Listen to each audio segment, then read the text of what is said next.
I traded PNB at nag-enter ako EOD noong February 6.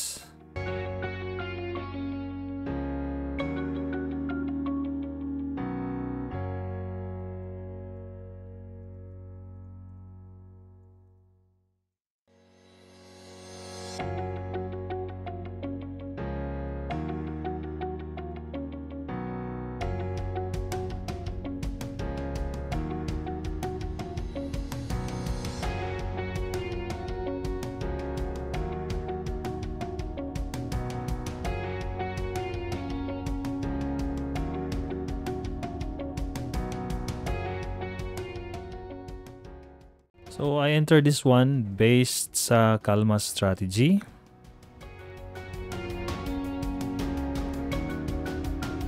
On a weekly time frame.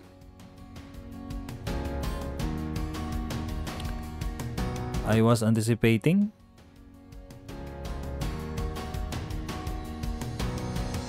na magkaroon ng cross dito. So I entered EOD here. Tapos, ito na siya ngayon.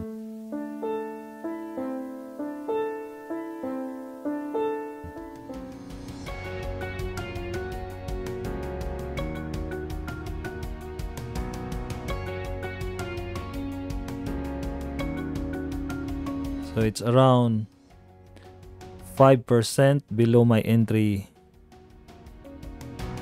area or below my enterprise. At plus commission 1.13%, so around 6% yung drop mula na mag-enter ako at EOD. So in the first place, bakit ko tinrade ang stock na ito? First is pasok siya sa parameters ng Kalma. First is your price above na siya sa Alma line. And then the CCI line is about to cross. During my entry date, meron siyang above 1 million na volume. And then increasing yung kanyang volume for the last 2-3 days. So I anticipated na mag-cross siya dito at magtuloy. And then sa risk naman, from break of Alma ay nasa around 4 to 5%. So for me, it is inside my tolerable risk. So I entered here at EOD. And then, ito na ngayon yung nangyari. Okay? Buti na lang, we have a strategy that tells us when to enter and when to exit also. So, hindi na natin inabot yung pagbagsak nito on a week beginning March 13. So I was able to exit on 9.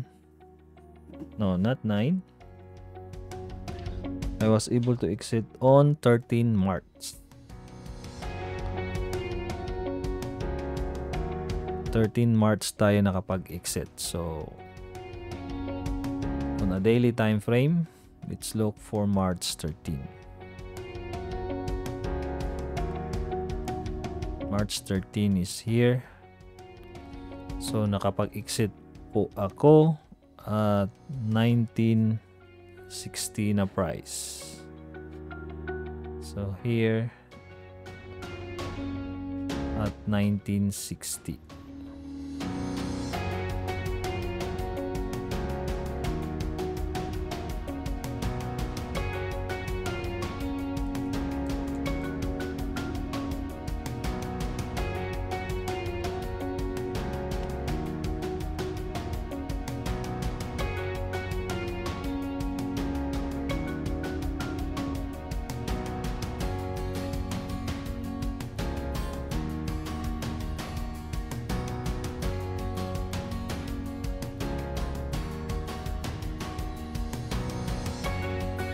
Balik tayo sa weekly time frame. As you can see, I was able to exit nung beginning ng week na to. I exited because it has really a confirmation na the price is below the ALMA line. Actually, if you look at it, dito yung entry ko kanina. Okay? So, in these two candles pa lang, medyo nag-hesitate na yung stock to go up. And then dito, it's a very clear confirmation na exit na talaga. But I hesitated dahil yung aking risk naman ay masyado pang malayo. Yung aking cut loss or stop loss. But my cut point is here, no? Ang exit natin is pag nag-break. But yung stop loss ko ay nandito pa. So, I observe and I look at the candles, which is masasabi mong undecided candles, no? Dahil the